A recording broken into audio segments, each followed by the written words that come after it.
The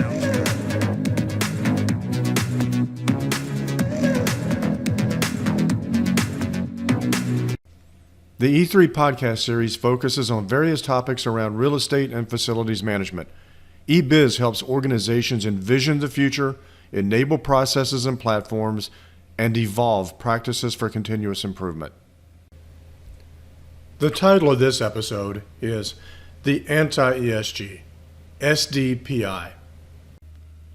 I'm Tracy Jefferson. I'll be the host and presenter today. We're going to talk about SDPIs, Sustainable Development Performance Indicators, and why they are sometimes called the anti-ESG. ESG is a concept that has been around since the early 2000s, and it's been constantly evolving. It's seen as an outside-looking in view of a company.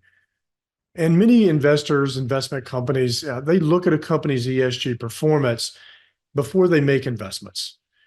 ESG is maybe not as popular of a term in some circles as it used to be, but it is a reality, and it is an evolving reality. But one of the downsides of ESG reporting is often cherry-picked to showcase to investors the good side of what a company is doing. And that's, of course, a reason why there are legal reporting requirements in many nations now to make sure companies are being open and honest. SDPIs are Sustainable Development Performance Indicators. Now, they're often referred to as an anti-ESG because they're from the inside looking out at the rest of the world, just the opposite of how ESG is approaching things. There are 61 context-based indicators, and they all have 4 key features. One, they take into account 5-year trends. They look at the past year, and they do predictability, looking at where things might go around a particular indicator for the next few years. They focus on granularity and transparency by looking at things like country, regions, suppliers, and other criteria. What's good in one country, what's good in one region, what's good in one city may not be the same in another. So we want to make sure we're looking at each of these areas in a pretty granular way. They use thresholds and norms to evaluate performance, so to make sure that we actually have targets out there that aren't just for our company's targets, but that we are achieving things that are what we consider thresholds or norms. And norms can vary, again, by region, country, and the type of indicator. They also use something called transformative disclosure. There's an interesting concept because companies that are innovative and alternative have a way to report on how they are doing things maybe a little different. They're doing something unique. Now, when we talk about SDPI, we are also talking about the need for detailed, accurate, and standardized data. It's all about data. Data, not just one-time continuous flow of data. Having data stewards who make sure you have accurate data. And that's, frankly, the hard part. Now, we're not going to talk about all 61 indicators in this video. That's a deep dive that could take all day to go into the details about. But let's talk about categories of indicators. And we're going to start with economic indicators. There are several different types of economic indicators. Income distribution and poverty rates is one of them.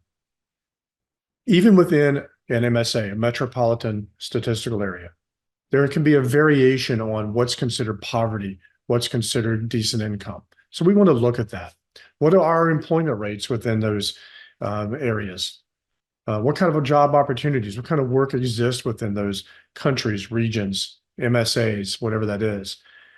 And our GDP growth overall, how are we contributing to our GDP growth, taking into account environmental and social factors?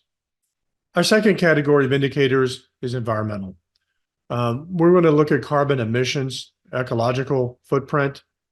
What's our air, water quality? Are we doing anything with renewable energy? What does our ecosystem health look like for this particular, again, country, region? What kind of biodiversity do we have? Our next category are social indicators. What about access to education? What kind of quality of education exists?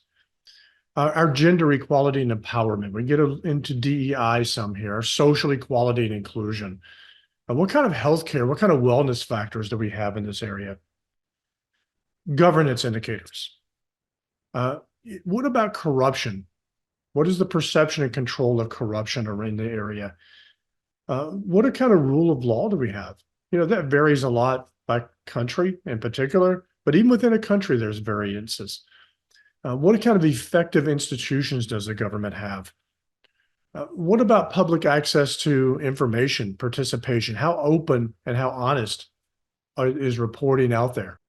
Another category of indicators is innovation and technology. What about the adoption of sustainable technologies? Do we have access to information and communication tech? What kind of investments are out there are we making in research and development? Next, communication and stakeholder engagement. What about our community well-being? What about the satisfaction within a community? What about our stakeholder engagement, our collaboration? How are we involved in the community? Our next category is supply chain and responsible business practices. What about ethical business conduct and responsible sourcing?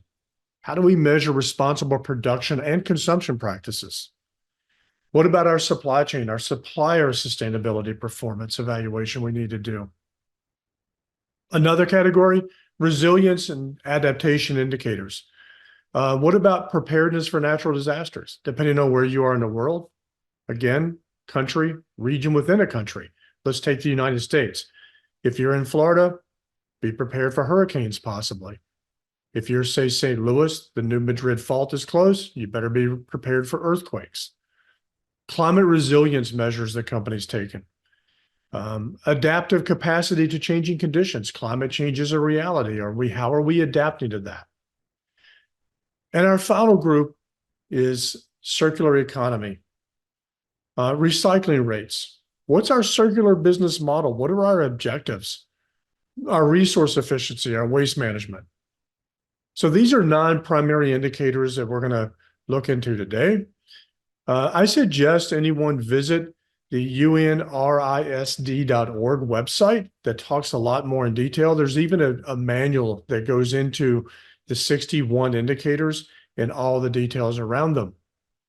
So that concludes our brief explanation of SDPIs and why that's also called the anti-ESG. I would urge you to visit the unrisd.org site. And also keep in mind, though, it's all about the data. eBiz has specialists in data, and we can help you implement this particular methodology. Thank you.